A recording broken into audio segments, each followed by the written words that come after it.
Chair Shot Reality, WrestleZone.com, the CSR Originals this weekend. Eisenberg, LeBar. It's our second of the two videos that we were doing here this weekend on Night of Champions weekend. We already talked about Seth Rollins. Will he walk out with any titles? Will Sheamus cash in? You can go check that out. And again, WrestleRumble.com. You can win up to $400 first prize, up to $100 off Pro Wrestling Tees, $50 off Pro Wrestling Tees. Daniel Bryan's new book. All those are different prizes.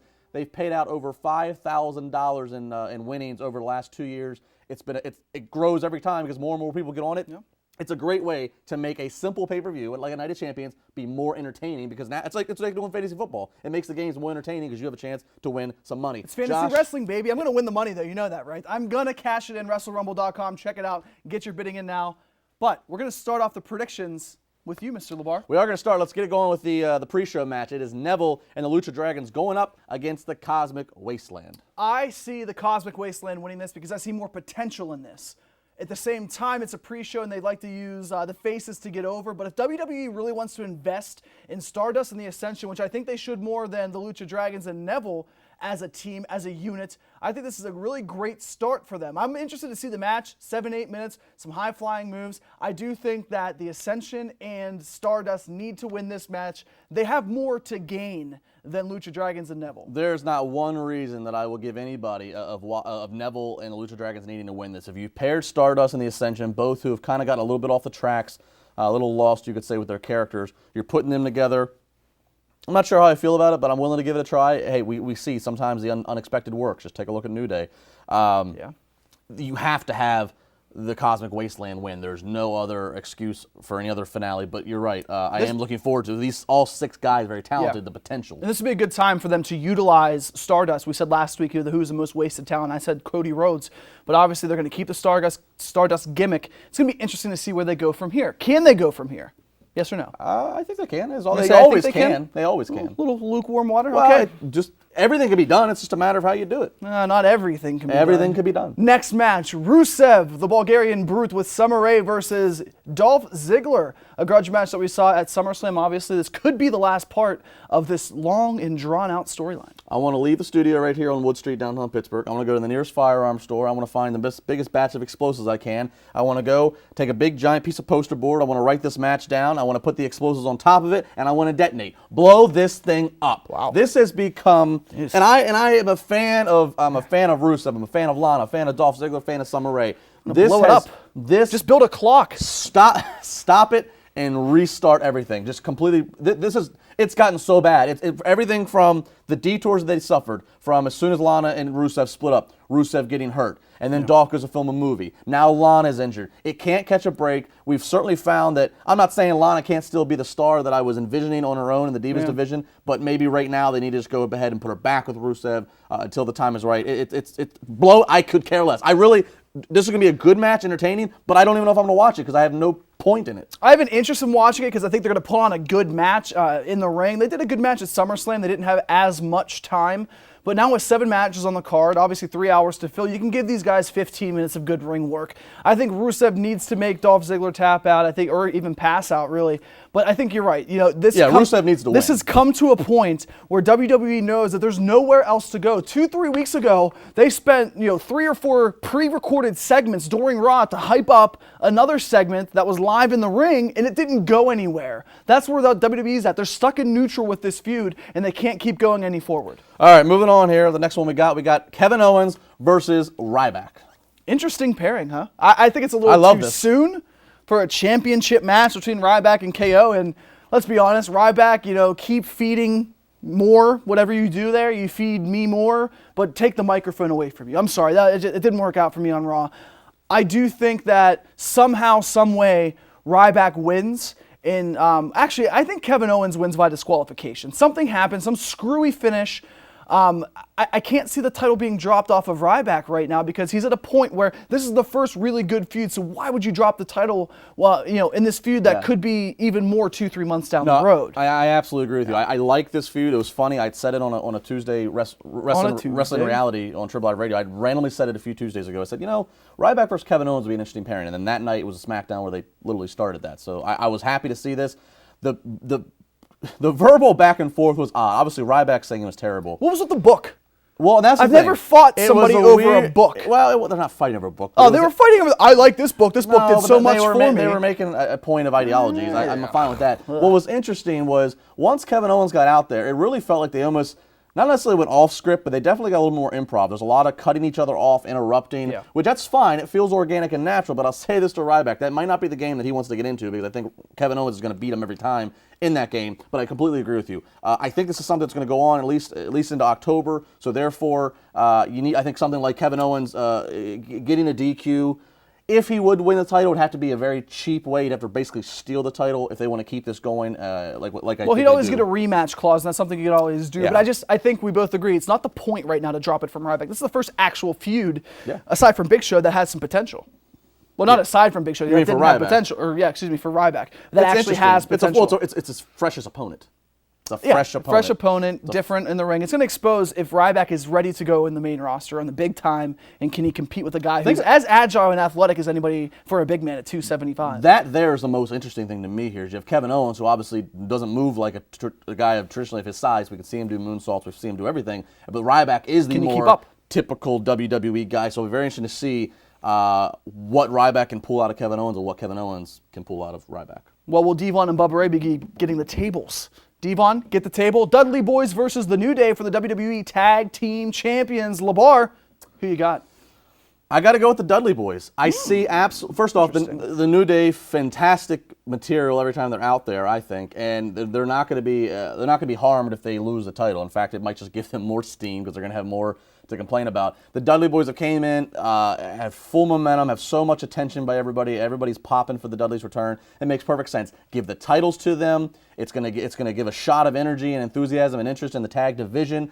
Of course, I know some people out there saying right now, "Oh, give it to the old guy. What's the point?" No, you give the title to the old guys, to the veterans, and they eventually are going to perform better than half of the roster. True, and they are going to, and the Dudley Boyz will then put whoever back over. But I think give the title to the Dudley Boyz, and then keep New Day involved. I'd like to see PTP still be involved. I'm split 50-50 here. I can make a case. I can make a case for New Day, for the Dudley Boyz winning, like you said, because I do think that it gets the New Day even hotter. But the New Day is going to either win or lose this match, and maybe just like the Intercontinental Championship match, it ends with some sort of disqualification, count out. I do think Xavier Woods is a really good opportunity for Xavier Woods to make an impact inside the ring in this feud. And he's phenomenal. Playing the trombone, I never thought that I'd laugh at a guy playing some brass, but this is what the guy does on Raw. He's entertaining. He reminds me a little bit of me, but I do think, oh my goodness, me and Xavier Woods, I played trumpet in 6th grade, my friend, and 7th and 8th. Don't go there, okay? I was great. First chair. They call me First Chair Eisenberg. That's what it was with the trumpet. Anyway, I'm taking the New Day. I think that Xavier Woods reminds you of you? Yep. You see a little bit of him in there, I see a little bit you of and Virgil. You and Virgil. F money, you know what I mean? But I'm going to go with the New Day. I think the New Day wins. And then after the match, to get the crowd pop, you put Xavier, or I actually think they should put Big E through a table. That'd look better. But I do think one of the I've always thought you were more the Brad Maddox type personally, but I mean, we both look good. What can I say, right? Oh my God. Oh All my right. God. Oh my God. You and Xavier. Me and Xavier Woods. First chair. First chair. Yeah, absolutely. Brass. You don't know anything about bands. You're too busy smoking cigarettes at the bowling alley in Maryland. Upper Marlboro. Shocker, Marlboro. Let's go. It was Chesapeake Beach. Same thing. 2 exits away. And I was not smoking at the bowling alley. Next. Wyatt family versus Roman Reigns, Dean Ambrose, and a partner of their choosing. I'm going to say this. I'm going to go ahead because I'm going to put you over. I kept thinking to me, and it still to me makes a lot of sense of Eric Rowan. But if Eric Rowan, in fact, is just not yet ready to go in the ring health-wise, that's the whole reason why him and Luke Harper haven't been around, and Harper's back with the Wyatts in the first place. If Rowan is not healthy and ready to go, I got to say, Josh Eisenberg tweeted it out. I think you tweeted it, and then Blake Mitchellmore, one of our bloggers, he also wrote about it as well on CSRWrestling.com, and that is Kane. A masked King. A masked King. Needs to be the guy here. And a lot of people are going to say, well, he's feuded with Roman Reigns and Dean Ambrose so much with the authority, and who hasn't he feuded with? You know what I mean? You look at Kane, you look at a guy who's feuded with everybody, who's been good and bad and back to good and then back to bad.